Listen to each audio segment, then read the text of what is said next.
गरीब आदमी को कर्ज की जरूरत पड़ गई, 1000 दिनार चाहिए। मैं कह चुका हूं कि दिरहम चांदी का होता था, दिनार सोने का। अब 1000 दिनार लेना है। तो जिस बंदे से उसने कहा, अगरचे वो नेक बंदा था, उसने कहा यार 1000 दिनार दे दो। तो कहने लगा कोई गवाह है तेरे पास? वो कहने लगा गरीबों का गवाह कौन होता है? हाँ एक गवाह है। कहा कौन? का मेरा रब, वो तेरे और मेरे बीच गवाह है। उसने कहा कोई कफील, अगर तू पैसे ना दे सके तो वो बाद में दे दे, या तुझे कुछ हो जाए तो वो दे दे। उसने कहा कफील भी मेरा अल्लाह ही है।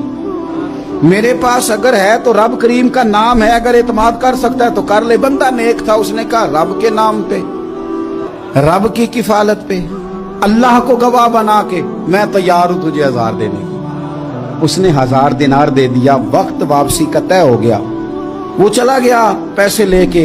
उसने पूरी मेहनत की कि मैंने वक्त पे पैसे लौटाने, पूरी मेहनत भी कर ली, अल्लाह ने मदद भी कर दी, पैसे भी उस तारीख को उसे मिल गए। बाद लोगों का तो लौटाने का दिल ही नहीं ना होता। फरमाया हदीस पाक में कि तू लौटाने का इरादा कर, रब तेरी मदद भी फरमाएगा। लेकिन यहाँ बहुत सारे लोग कहते हैं खैर है, इरादा ही नहीं। तो फिर जिस तरह का बंदे का गुमान हो, रब भी उसी तरह का मामला फरमाता है। उसने पैसे जमा भी कर लिए और वापस देने को तैयार भी हो गया, लेकिन रास्ता बहरी जहाज का था, कश्ती का था, दरिया के रास्ते वापस आना था। अब वो जब आ गया दरिया के किनारे तो बड़ी कोशिश की, पर वहां उसे कोई कश्ती नहीं मिली। वक्त पे पैसे लौटाने हैं, सफर करना है, अब सवारी मुयस्सर नहीं है। सोच सोच के परेशान था कि मैंने तो अल्लाह के नाम पे लिए। अचानक दिल में एक तजवीज आई। उसने एक लकड़ी ली, लकड़ी को अंदर से खोला, 1000 दिनार उसमें भरा। बुखारी पढ़ रहा हूँ, और साथ एक खत भी लिखा कि यार मैं पैसे पहुंचाना चाहता था पर मुझे कोई चीज नहीं मिली दरिया के उस पार आने, अल्लाह के नाम पर तेरी तरफ रवाना कर रहा हूँ। और ये कह के वो लकड़ी दरिया में रख दी। वो लकड़ी डूब गई है, वापस आ गया। वो जिसने पैसे लेने थे वो ऐन मुकर्ररा वक्त पर दरिया किनारे आया। सुबह से सरे शाम तक उसने इंतजार किया। दिल ढलने लगा तो दिल में ख्याल आ गया कि यार नहीं, उसने देने ही नहीं, झूठा वादा कर गया, पहुंचा ही नहीं वक्त पे।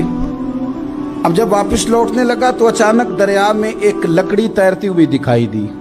कहने लगा ले जाता हूं, शाम को रोटियां पकाने के काम आएगी, ईंधन बना के जला लूंगा, हंडिया पक जाएगी। लकड़ी उठा के जलाने के लिए घर लाया। गुमान था कि वो नहीं आया वादा करके।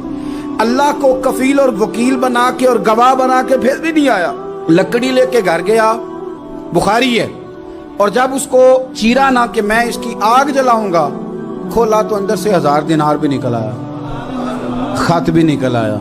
अब जरा समझना, उसके दिल में बात किसने डाली कि तू लकड़ी में पैसे डाल दे?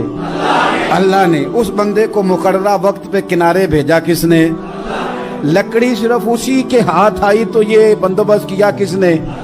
अल्लाह ने। घर जाके चीरी तो पैसे बाहिफाजत उस तक पहुंचाए किसने? तो फिर हमें भी तवज्जो अल्लाह की जानिब भी करनी चाहिए। हमारे पे दिल की तवज्जो रब की तरफ ही होनी चाहिए ना। हमें इधर उधर जाने की, देखने की, बंदों पर गौर करने की जरूरत क्या है? वो पैसे पहुंच गए, ये वहां अपनी जगह पे परेशान था। इसने 1000 दिनार और जमा किया।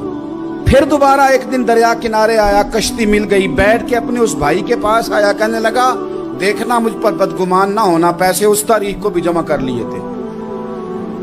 दरिया पे आया था पर कश्ती नहीं मिली थी।